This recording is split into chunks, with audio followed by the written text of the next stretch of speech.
This is SMNI News Channel. Truth that matters.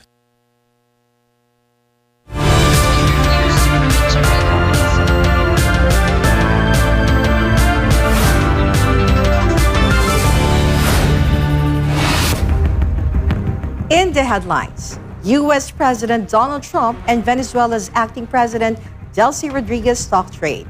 Washington confirms the first sale of Venezuelan crude under the new outreach, a deal worth $500 million.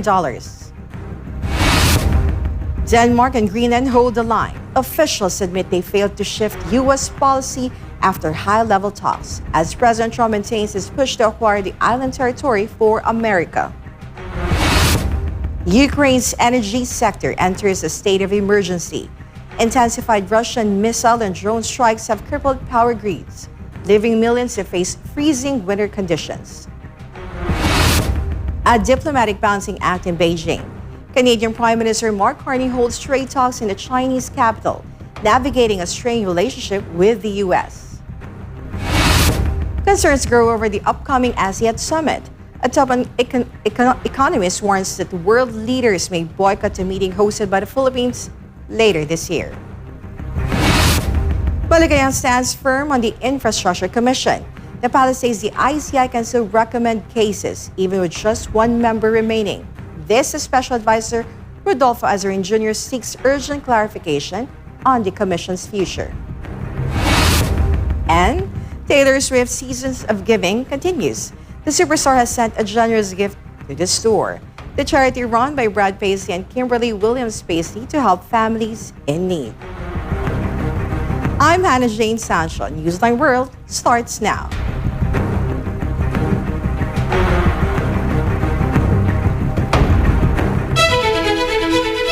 Ukraine has declared a state of emergency in its energy sector as intensified Russian missile and drone attacks cripple power infrastructure during freezing winter conditions. Paul Monibon tells us more.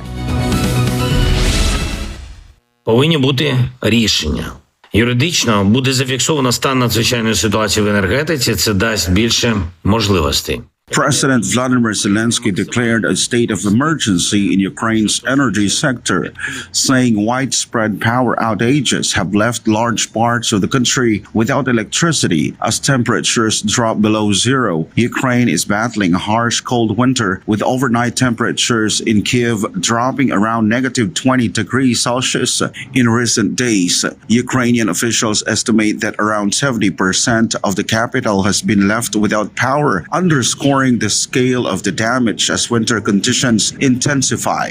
Zelensky said Russia launched nearly 300 drones, 18 ballistic missiles, and 7 cruise missiles targeting Ukraine's energy infrastructure. Russia on Tuesday said its forces had launched massive strikes on Ukrainian energy and military-industrial infrastructure with precision-guided munitions and drones targeting over 150 sites, including ammunition depot, fuel warehouses, and temporary deployment points for Ukrainian troops and foreign mercenaries. Amid the uncertainty surrounding Ukraine's energy sector, Zelensky appointed a new energy minister, Denis Shmyhal, who has been placed in charge of coordinating emergency response efforts with a central headquarters to be set up in Kiev. He said the government would fast-track the connection of backup power systems, remove bureaucratic obstacles, and increase electricity imports to stabilize supply. Certain areas are also affected. Особливо складно в Києві, також Одеса, Дніпровщина, Дніпро, Кривий Ріг, ще деякі інші наші міста і регіони. Zelensky stressed that air defense remains a top priority as Russia continues targeting energy facilities that Moscow claims support Ukraine's military production. For God and my beloved country, the Philippines, reporting for Newsline World, this has been Paul Montevon, SMNA News. Amid trade tensions and restrictions, Mexican President Claudia Sheinbaum says economic integration between Mexico and the United States is still working for both countries. Joy Tabanao for the details. Mexican President Claudia Sheinbaum has defended the United States-Mexico-Canada agreement, saying economic integration between Mexico and the United States continues to benefit both sides, despite ongoing challenges and trade restrictions. Speaking at a conference, Sheinbaum emphasized that American business leaders themselves remain among the strongest supporters of the trade pact, citing the deep economic ties between the two countries. Quienes más defienden el tratado son los empresarios estadounidenses, los que más, por supuesto, México también. ¿Por qué? Porque hay una integración muy grande. Her remarks come as trade relations and supply chains remain under scrutiny, with North American leaders weighing how best to strengthen regional cooperation in an increasingly competitive global economy. Sheinbaum said she does not want to engage in direct political confrontation and argued that economic integration has continued to function, even amid restrictions imposed under the agreement. No quisiera yo entrar en el debate directo, ¿no? O sea, yo creo que hasta ahora, con sus dificultades e incluso las restricciones que ellos han puesto, está funcionando la integración económica para ambos países. The Mexican leader also pointed to growing global competition, particularly from China, as a reason for North America to remain economically united. Lo que hay que hacer es decir, a ver, ¿cómo seguimos avanzando en el tratado? Y si hay modificaciones, pues buscamos las modificaciones, pero es benéfico para Estados Unidos y benéfico para México. Incluso a Estados Unidos le importa hoy mucho la competencia con China por el desarrollo de China en muchísimas áreas y otros países asiáticos, pero principalmente China. Es mucho mejor que nos mantengamos como América del Norte para competir con China que solito Estados Unidos. Joy Debanao, your citizen correspondent reporting for Newsline World. Canadian Prime Minister Mark Carney is holding trade talks in Beijing, signaling a diplomatic balancing act as Canada faces challenges in its relationship with the U.S. This report from Paul Manibon.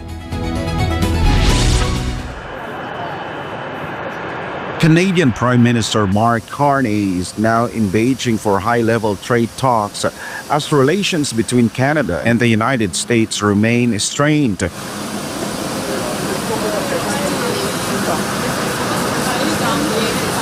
Carney's visit comes amid ongoing tensions with Washington over trade policies and tariffs, prompting Ottawa to seek stronger economic ties with other major global partners.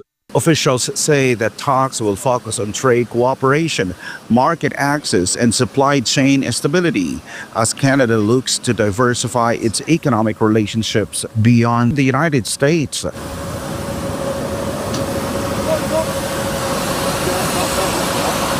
China is one of Canada's largest trading partners, though relations between the two countries faced challenges in recent years over diplomatic and security concerns. Carney is expected to meet senior Chinese leaders during his visit as both sides explore ways to stabilize relations and expand trade amid shifting global economic dynamics.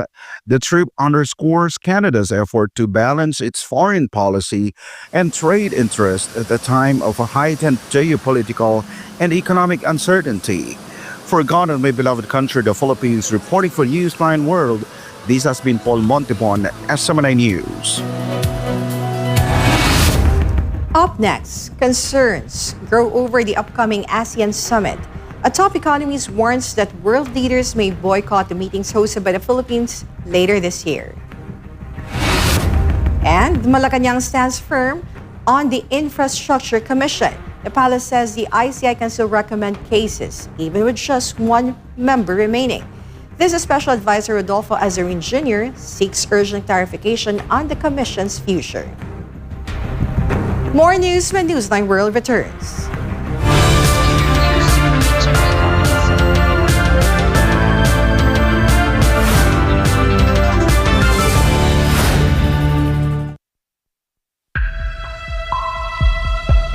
Sa kabila ng mga mas modernong kaalaman at teknolohiya, nananatiling matindi ang banta ng HIV sa Pilipinas. Pero Gaano nga ba kalala ang sitwasyon?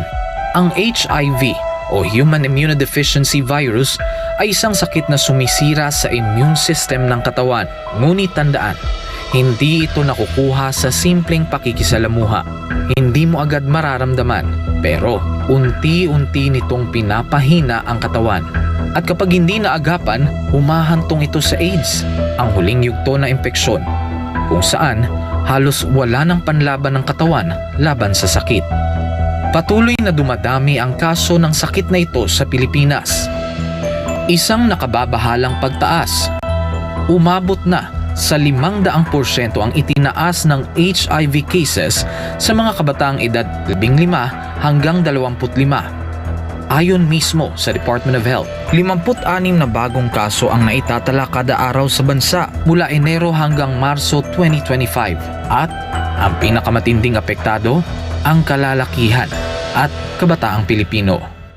Dahil dito, ang Pilipinas na ngayon ang may pinakamataas na bilang ng bagong kaso ng HIV sa buong Western Pacific region. Isang indikasyon ng lumulubahang sitwasyon. Kaya nananawagan ng Department of Health gawing opisyal at urgent ang laban sa HIV sa pamamagitan ng isang Public Health Emergency Declaration. Kalalakihan ng pangunahing apektado. 95% ng bagong kaso ay lalaki. Mahigit 1/3 ay kabataang nasa edad 15 hanggang 24. Habang wala pang deklarasyon, patuloy ang DOH sa mga sumusunod na hakbang: HIV testing, libreng gamot, self-test kits, at pakikipagtulungan sa DepEd para sa edukasyon sa mga paaralan. Isinulong rin ng DOH ang online patient appointment system para sa HIV patients. Layunin nitong gawing mas madali at mas personal ang pag-access sa libreng gamutan at konsultasyon ayon sa schedule ng pasyente. Ang HIV ay hindi tulad ng flu. Hindi ito basta naipapasa sa hangin. Ito ay naipapasa sa pamamagitan ng personal na desisyon. Kailangan din nating pagtuunan ng pansin ang ugali, disiplina at personal na responsibilidad. Isang paalala mula sa SMNI.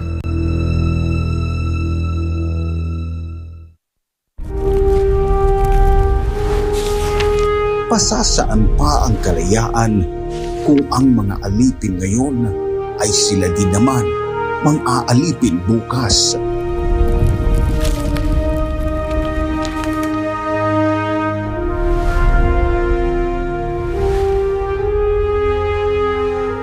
Ibigin mo ang iyong bayan ng sunod kay Bathala, sa iyong kapurihan at higit sa lahat sa iyong sarili.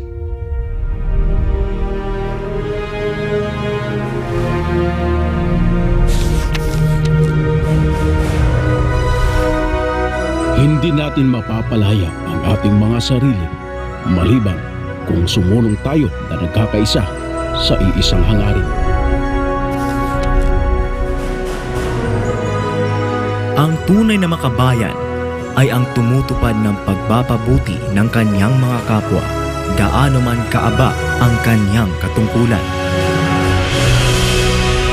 Naway magsilbing paalala ang kanilang mga salita upang lalo nating mahalin at tapat na paglingkuran ang minamahal nating inang bayan.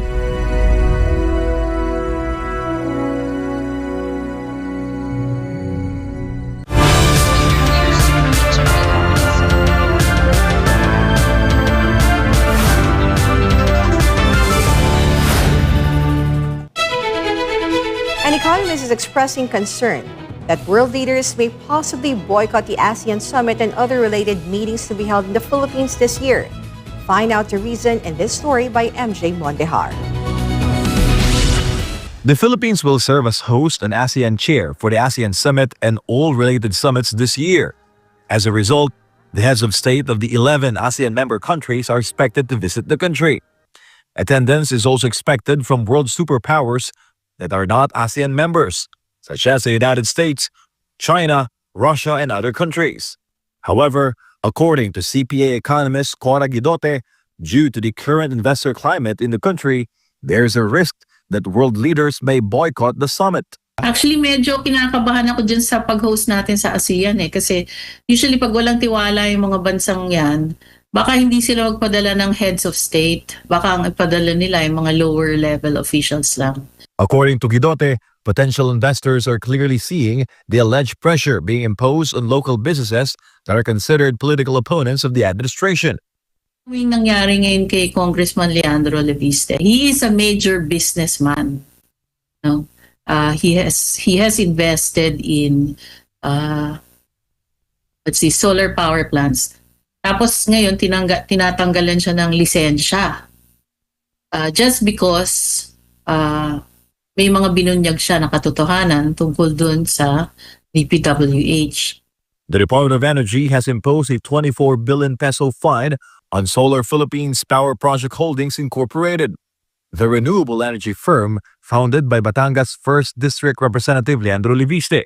According to the DOE, the company allegedly failed to meet its committed power generation targets under various service contracts. On his official Facebook page, Leviste asserted that what is being done to him is harassment. Leviste added that the company has the largest renewable energy capacity in the country and delivered the biggest foreign investment to the Philippines in 2025. Leviste now is also in possession of the so-called Cabral files of the late former Public Works Undersecretary Maria Catalina Cabral, which also contain a list of politicians and officials involved in anomalies related to flood control projects.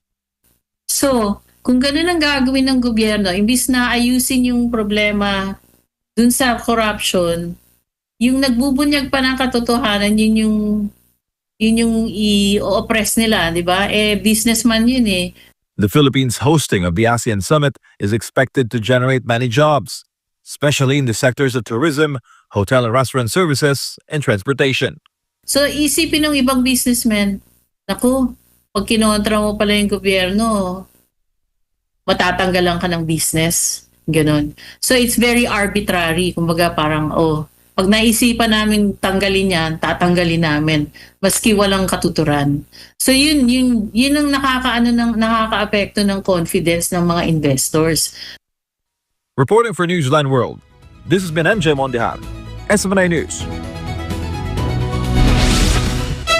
Malacañang asserted that the Independent Commission for Infrastructure remains capable of recommending the filing of cases even if only one member remains. The palace also responded to statement of ICA Special Advisor Rodolfo Azarin Jr. They intend to write to the Office of the President to seek clarification on the Commission's fate. President Catarong reports. Malacañang does not consider the lack of commissioners at the Independent Commission for Infrastructure or ICI, which is investigating alleged irregularities in government flood control projects, as a major problem. This was stated by Presidential Communications Office Undersecretary Claire Castro in response to remarks by ICI Special Advisor Rodolfo Azarin Jr. that the ICI has yet to make any referrals due to the lack of members. Castro said that even if only one member remains at the ICI, the Commission still has the capacity to recommend the filing of cases with the Office of the Ombudsman or the Department of Justice, provided there is sufficient evidence. At present, only former Supreme Court Associate Justice Andres Reyes Jr. remains at the ICI, serving as its chair. So kung kanila i-recommendatory kanilang function to recommend the filing of the case to the Ombudsman, kahit po nag-iisa ang isang Justice Reyes. Kung ito naman po ay may sapat na ebidensya, hindi naman ito makakahadlang para sila po ay mag-rekomenda ng pagsasampa ng kaso. Castro also responded to questions on whether it is necessary to immediately appoint new commissioners following the resignation of former Public Works Secretary Rogelio Singson and Rosana Fajardo. According to the PCO official, the decision rests with the President, but she stressed that the lack of commissioners does not hinder the work of the Commission. Castro added that the ICI does not require a quorum to issue recommendations, as its primary mandate is to complete the investigation and gather evidence. She said the former commissioners have already completed their mandate, and the remaining step is the collation and recommendation of cases. Sa aking pagkakaintindi, hindi po kailangan ng quorum dahil nabuo po sila para po makumpleto po ang pag-iimbestiga. Katulad po ni Secretary Babe Singson at si Commissioner Fajardo. Regarding Azurin's statement that they would write to the office of the president to seek clarification on the fate of the ICI, the palace responded, Kung nais po ni General Azuri na sumulat para merong silang mga katanungan, mas maganda po kung magkakaroon sila ng meeting with the president. Pero independent body po ito, or rather a commission. Reporting for Newsline World, this has been Kersilin Catarong, SMNI News. Despite the Philippines' preparations to host the ASEAN Summit this year, economic challenges remain. The Bangko Sentral ng Pilipinas and employers groups warn that investor confidence continues to be weak and investment inflows remain slow. Angel Pastor reports. The Bangko Sentral ng Pilipinas or BSP expects the country's economy to continue growing at a sluggish pace until 2026 due to persistently weak investments and low business confidence. According to the BSP, the economy has yet to fully gain momentum, resulting in low production levels, limited job creation, and the underutilization of the capacity of both businesses and workers. This was reflected in the 4% economic growth recorded in the third quarter of 2025, the slowest pace in more than 4 years. Meanwhile, the Employers Confederation of the Philippines or ECOP admitted that investor confidence in the country remains weak even as the Philippines hosts the ASEAN Summit this year. ECOP President Sergio Ortiz Luis Jr. said ASEAN meetings have the potential to help attract investments and forge trade agreements, but these are still not enough to restore business confidence. Well, definitely dahil madaming darating na mga countries na may mga kasama mga investors possibly yan, plus yung mga agreement na magagawa ng ating trade, siyempre malaki ba itutulong. Isa ngayon medyo malabo yung investment natin dahil iniiwasan tayo ngayon, natatakot sa atin. ECOP also noted that the Philippines has slipped in ASEAN rankings from 2nd place to 7th, an indication of the country's declining competitiveness in the region. ASEAN, dati number 2 tayo or number 1, ngayon number 7 na tayo, nilalampas-lampas na tayo. Kaya sana magkaroon ng pagkakataon na ma-renew natin yung mga arrangement sa mga karating bayan. Ortiz also pointed to the controversial 2025 national budget as one of the reasons for the continued decline in business sector confidence. Dahil sa 2025 budget na the worst most corrupt budget ever, very disappointed ang tao, wala nangyari, wala pa rin nangyayari. Tapos yung budget ng 2026 na iniisip natin, malaking kaibahan na sa mga anomalous budget marami pa rin question.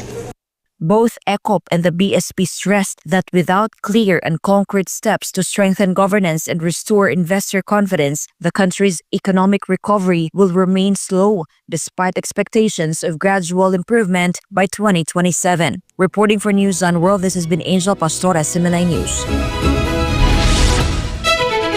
The death of Congressman Romeo Acop has left Antipolo City's 2nd District seat vacant. The Commission on Elections is preparing special polls on March 14 and has asked the President's Office for additional funding, even without a House resolution. Margaret Gonzalez will give us more details.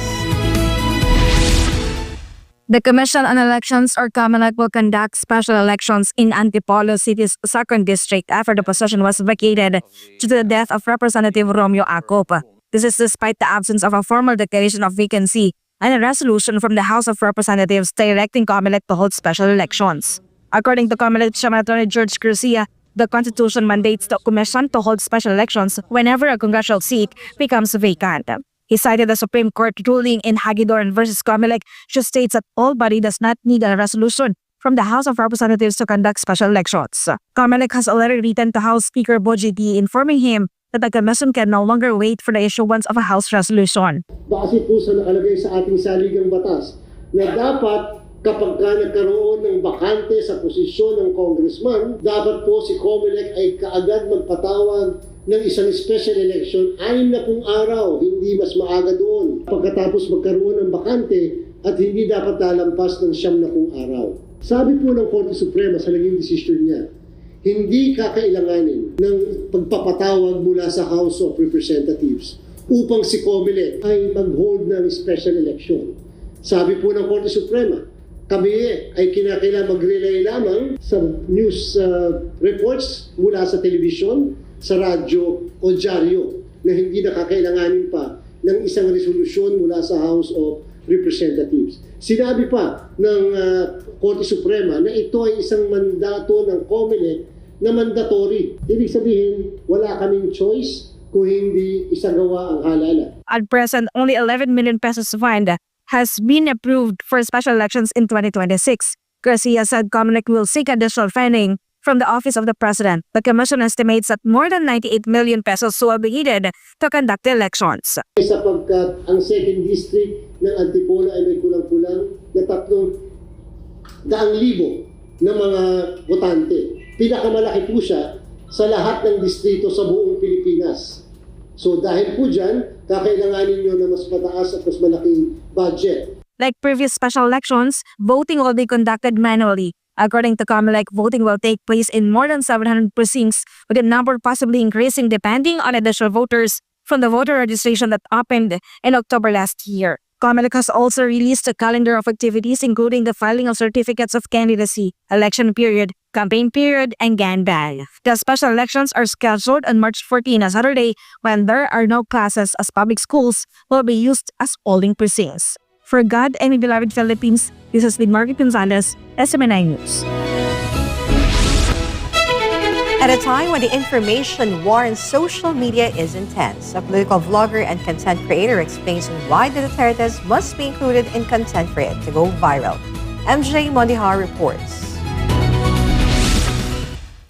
In the Philippines, social media has become a major part of the daily lives of the people. It is also one of the primary sources of news and information for many Filipinos, especially in political issues. For content creator Boss Dada TV, Filipinos now have become more politically aware because of social media. Based on his experience, for content to go viral, the Dutertes must be included.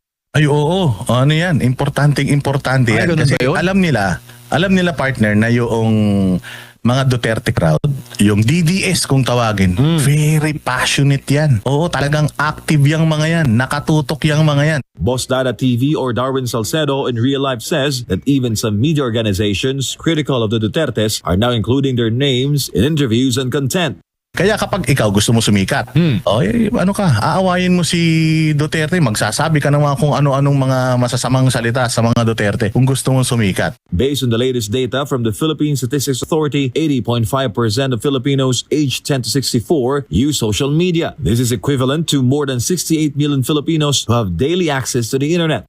Sa panahon talaga simula nung 2016 talaga hanggang ngayon, grabe talaga naging namulat talaga yung mga Pilipino sa politika. Kaya ngayon ang style talaga sa social media, lalo na yung mga nagki-clickbait, ginagamit nila talaga yung subject nila.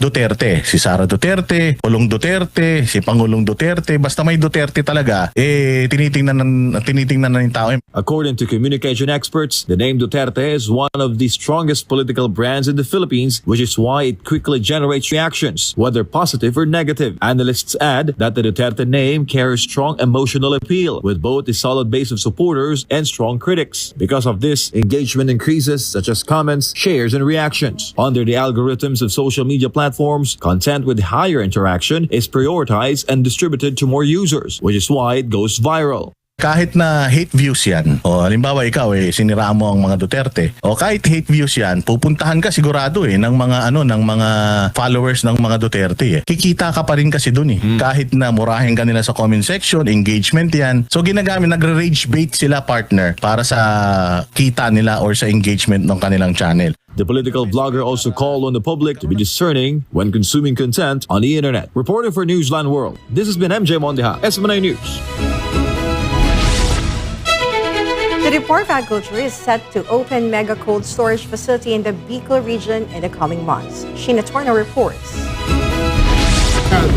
Agriculture Secretary Francisco Chu Laurel Jr. inspected the 500 million pesos mega cold storage facility in Pili, Camarines Sur. The project is expected to help stabilize food supply and increase the income of local farmers and fisher folk in the Bicol region. The facility features 6 refrigerated warehouses and cold storage units with a capacity of nearly 5,000 metric tons of meat or about 3,000 metric tons of vegetables. It is also equipped with a blast freezer, processing and packing areas, and a solar power system. Through the project, post-harvest losses are expected to be reduced. The cold storage facility will not only serve the Bicol region, but also the Visayas and Mindanao. According to the Secretary, many agricultural products from the Visayas and Mindanao already passed through Camarines Sur before being transported to Metro Manila and other Luzon markets. Meanwhile, the Department of Agriculture will allocate an additional 500 billion pesos for a food hub project, which is set to begin in June.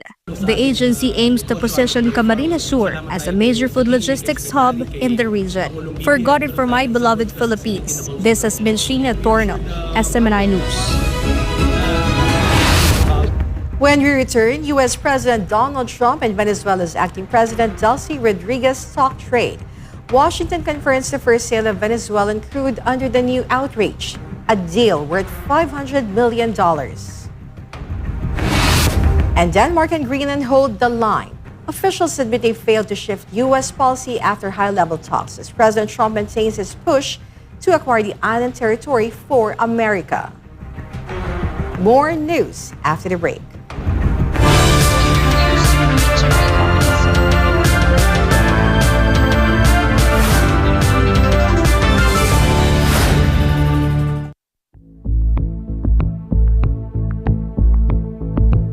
Ikaw ba ay namomroblema sa taas ng electric bill buwan-buwan? Huwag mag-alala, narito ang ilang paraan upang makatipid sa kuryente. Patayin ang mga ilaw at appliances kapag hindi ginagamit. Sa halip ay gumamit ng natural na liwanag upang makatipid sa kuryente. Tanggalin sa saksakan ang mga appliances kung hindi ginagamit. Iwasan ang paggamit ng maraming appliances ng sabay-sabay. Gumamit ng LED bulbs. Ito ay mas tipid sa kuryente kumpara sa mga incandescent at fluorescent bulbs.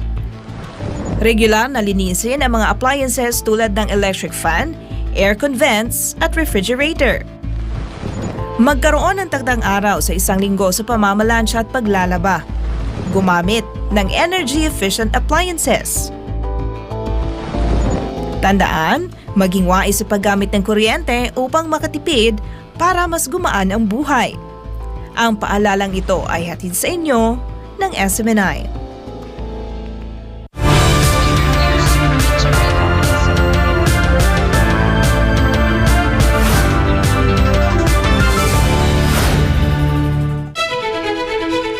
U.S. President Donald Trump and Venezuela's acting President Delcy Rodríguez have held a positive phone call focused on oil, trade, and security, as Washington confirms the first sale of Venezuelan crude worth about $500 billion.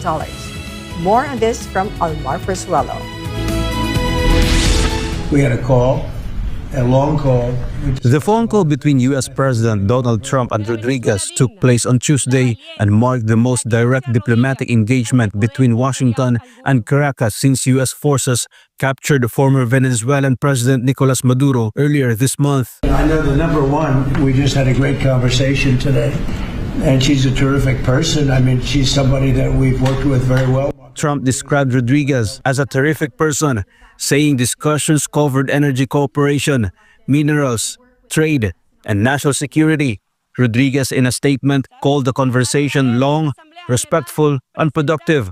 Both sides portrayed the exchange as a step towards stabilizing bilateral relations after weeks of tension following Maduro's removal and sweeping changes to U.S. sanctions policy. On the same day as the call, a U.S. official confirmed that the first batch of Venezuelan oil under the new arrangement had already been sold. The initial sale generated approximately $500 million, making the first U.S. authorized Venezuelan oil transaction since Maduro's ouster. Officials say the proceeds are being held in controlled accounts to prevent legal disputes and to manage future disbursements. The developments signal a major shift in U.S.-Venezuela relations after years of sanctions and diplomatic isolation. Washington says the strategy aims to reintroduce Venezuelan oil into global markets while limiting outside influence and ensuring oversight of revenues. Critics, however, have questioned the legality and long-term political consequences of U.S. control over Venezuelan oil proceeds. For now, both governments are emphasizing cooperation, with energy diplomacy emerging as the centerpiece of rapidly evolving relationship. Reporting for Newsline World, Almar Forsualo, ASEAN News. Danish and Greenlandic officials admit they were unable to influence U.S. policy after high-level talks, as President Trump pushes his ambition to have Greenland for America. Jane Cadida will give us the details. Danish officials say their recent talks with the United States failed to shift Washington's stance on Greenland, as President Donald Trump continues to insist the territory is vital for U.S. security. Foreign Minister Lars Rasmussen said after discussions with U.S. Vice President J.D. Vance and Secretary of State Marco Rubio that neither he nor Greenland's Prime Minister could change America's position. We didn't manage to change the American position. It's clear that the President has this wish of conquering over Greenland. We made it very, very clear that this is not in the interest of the kingdom. There's a government in Greenland with support from 3/4 of the Greenlandic population.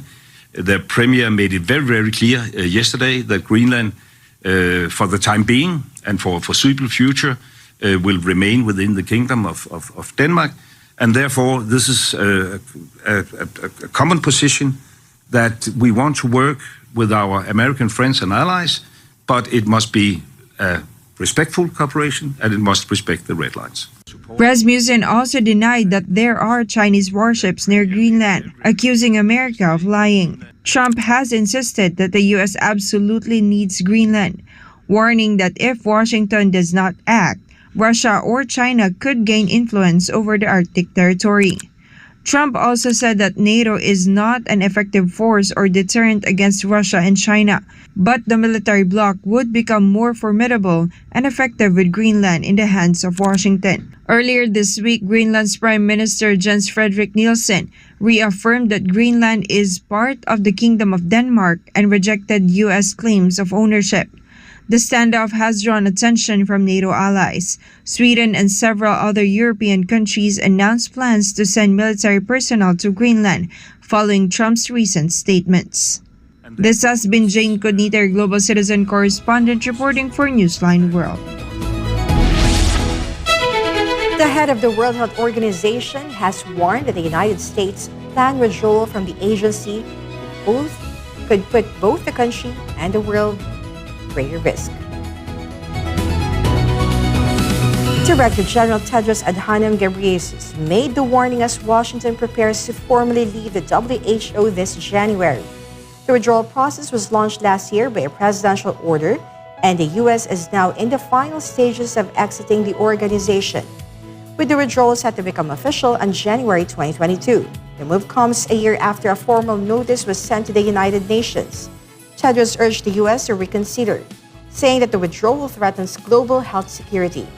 Much of the WHO's work directly benefits the country. The WHO chief also highlighted ongoing reforms aimed at improving the agency's funding and operational efficiency.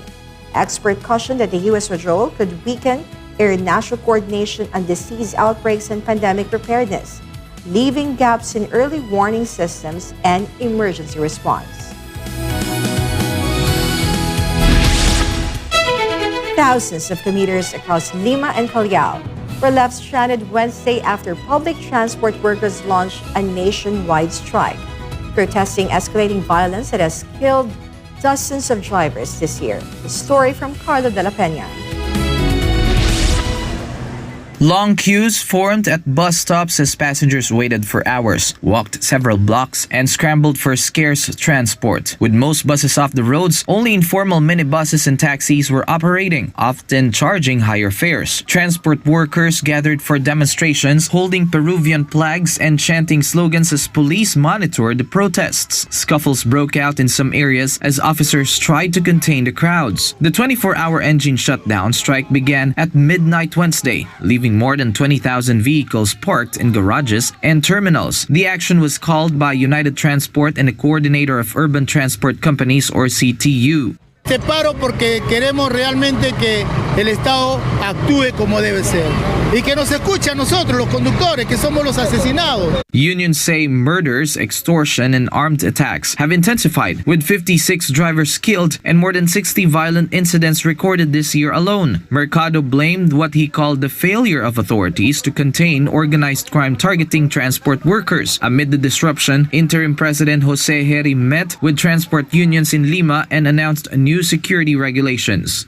Es el tema de los dos integrantes, los dos conductores en moto. El día de hoy se va a prohibir, exactamente, que es la prohibición justamente, y la profesionalización de los conductores. Son las dos normas que vamos a publicar, vamos a firmar el día de hoy y en consecuencia mañana debe estar en plena vigencia. Harry said the motorbike measure would allow police to intervene immediately when two riders are spotted, a tactic often linked to contract killings. The president also confirmed the law introducing extraordinary measures against extortion and contract killings in public transport will be approved by the Council of Ministers by January 17th and published the following day. For commuters, the strike brought frustration and fear as many called for stronger security on the streets.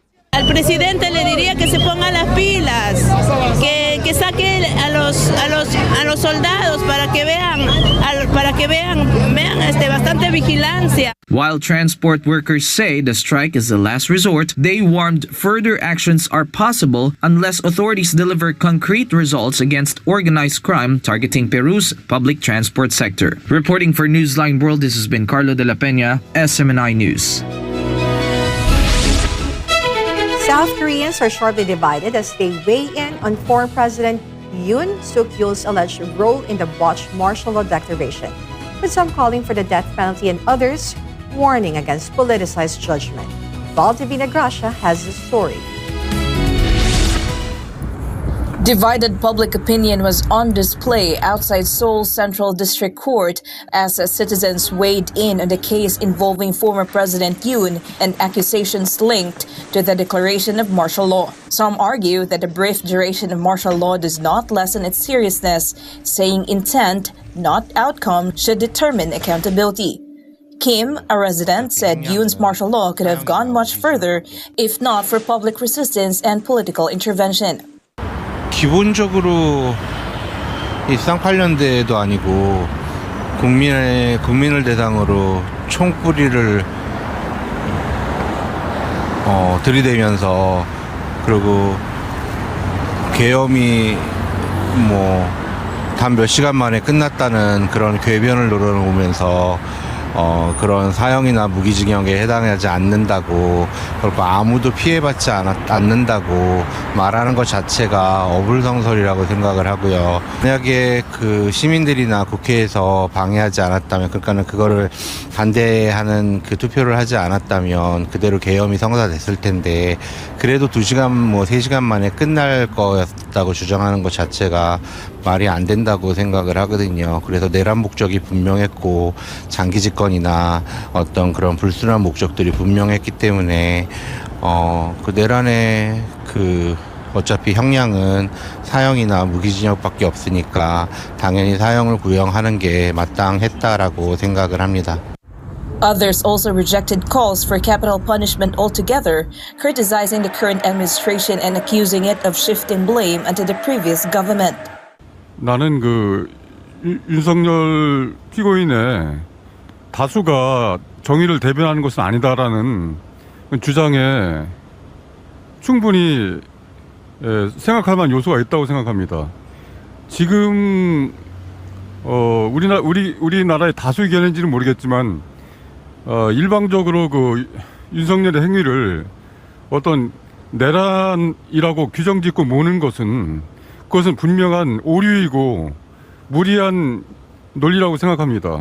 진짜 보면은 사형이 웬 말이며, 진짜 저도 윤석열 대통령을 100% 지지하지는 않습니다만, 100% 마음에 들었던 건 아닙니다만은, 생각외로 공정이 많은데 언론에서 나타나지도 않았을 뿐더러 지금 무정부나 다름없는 이 망할 정부가 화폐 가치도 뒤에서 꼴찌에서 5번째로 만들어 놔서 베네수엘라 이상꼴로 만들어 놓는데 무슨 사형이 웬 말이며, 정말 자기들 아까 뭐라고 하냐, 시행착오나 이런 안 좋은 거를 다 감추고자 지금 다 전 정부 탓하며 그런 쪽으로 이제 나아가면서 이제 한다는 게 저는 정말 어이가 없죠. As proceedings continue, the case has become a focal point for wider debates over accountability, justice, and the limits of executive power in South Korea. Yoon will receive his first court verdict later this week. Reporting for Newsline World, this is Valdivina Gracia, SMNA News.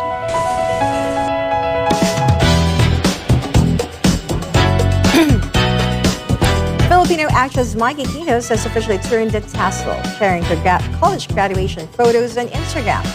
Meanwhile, global superstar Taylor Swift is keeping the holiday spirit alive, donating a generous gift to Brad Paisley and Kimberly Williams Paisley's charity, the store which supports families in need. Kaivalan has all the buzz. Filipino actress Mikey Quitos has celebrated a major milestone, sharing highlights from her graduation from the University of Santo Tomas College of Architecture. Quitos took to Instagram to post photos from the ceremony, including her official graduation portrait, marking the end of years of hard work and dedication. The actress also shared candid shots with friends and mentors, acknowledging the people who motivated her through the hard college all-nighters. Her fans and fellow students flooded the comments with congratulations, celebrating both her academic achievement and her journey as a public figure. The holiday season may be over, but Taylor Swift's generosity continues. The pop superstar recently made a significant donation to fellow country artist Brad Paisley's charity. Swift, 36, contributed a generous gift to the store, a non-profit organization run by Brad Paisley and his wife, Kimberly Williams Paisley, which provides essentials to families in need. The donation comes amid Swift's ongoing efforts to support charitable causes and fellow artists, highlighting her commitment to giving back.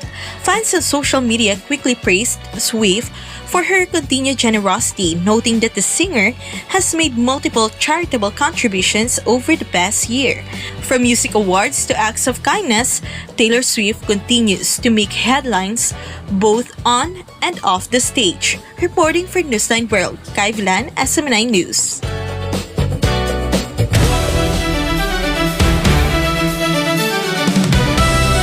Oklahoma City earned a breakthrough win over San Antonio, cruising to a 119-98 home victory for its first win against the Spurs this season. While Alex Ayala showed her class once again, defeating the Croatia's Donna Vekic at the Koyung Classic in Melbourne ahead of her Australian Open debut. Carlo Della Peña give us the updates.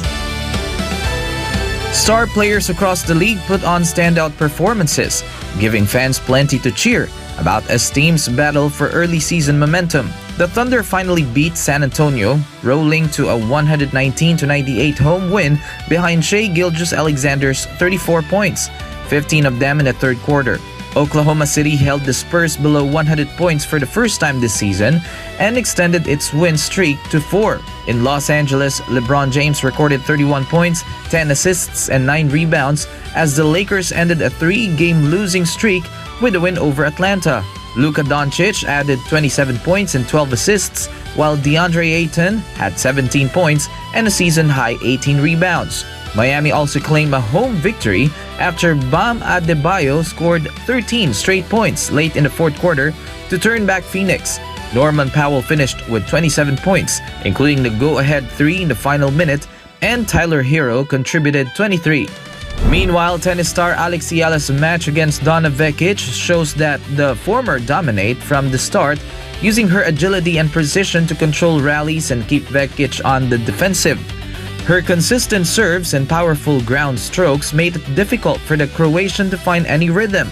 The 20-year-old Filipina wrapped up the match in just over an hour, marking her final exhibition before competing against the world's top players in the season's first Grand Slam. Ayala repeated her win over Vekic, who is ranked at number 17 at WTA, following a 3-set comeback victory at the ASB Classic in Auckland last week. That earlier win propelled her to a semi-final finish before losing to China's Wang Xinyu. In Kuyong, Ayala's rematch with Vikic was her only duel, as the tournament served as an exhibition for rising and seasoned players. Her strong performance continues to build momentum heading into the Australian Open, while her participation in the Philippine Women's Open later this month remains uncertain depending on her results in Melbourne.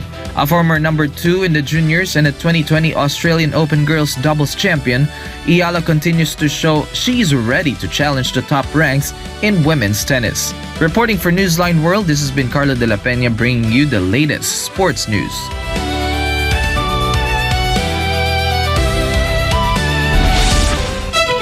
And before we end, may you be inspired with the words of the Sun.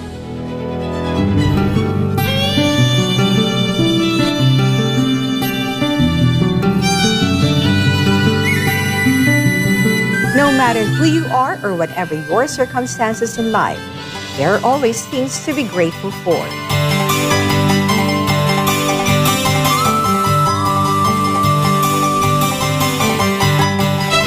And that's all for the edition of Newsline World. For God and my beloved country, the Philippines, I'm Hannah Jane Sancho. Thank you for watching. Goodbye.